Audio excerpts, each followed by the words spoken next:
Bismillahirrahmanirrahim. Assalamualaikum warahmatullahi wabarakatuh dan salam sejahtera. Selamat menyambut Ramadan Al-Mubarak 1446 Hijrah. Saya Muhammad Yusof bin Asmawi dari DPTB Bubaltak Studio. Pada pagi ini, seawal jam 4 pagi di SMK Datuk Maisuri, kami menerima kunjungan yang berbahagia Datuk Haji Asman bin Haji Adnan yang merupakan Ketua Pengarah Pendidikan Malaysia bersempena program Daulah Ramadan sempena Ihya Ramadan Kementerian Pendidikan Malaysia tahun 2025. Pada pagi ini juga, yang berbahagia Datuk Pengarah Pendidikan Malaysia bersahur bersama kami dan akan salat subuh berjemaah di Surau Ar-Rahman SMK Datuk Maisuri bersama kami. Program Daulah Ramadan merupakan aktiviti tahunan Kementerian Pendidikan Malaysia.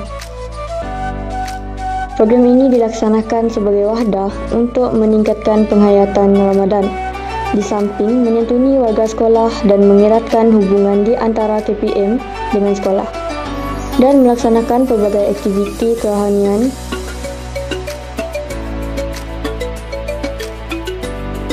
serta menyalurkan sumbangan bantuan kepada murid yang memerlukan.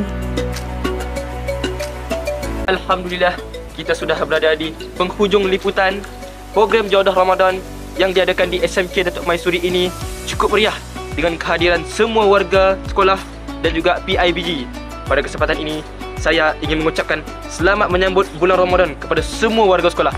Semoga bulan Ramadan tahun ini menjadi bulan yang paling bermakna bagi kalian. Sekian, wabillahi taufik wa hidayah. Wassalamualaikum warahmatullahi wabarakatuh.